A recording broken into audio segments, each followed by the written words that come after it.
Alhamdulillah kita hari ini dah selesai mengedarkan bubur lambuk kepada warga SKTSA. Alhamdulillah semua mencukupi. Kami sangat bersyukurlah untuk projek kita hari ini.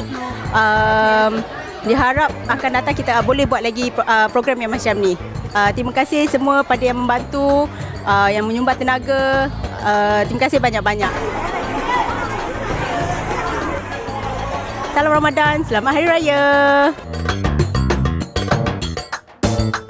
Bismillahirrahmanirrahim. Assalamualaikum warahmatullahi wabarakatuh.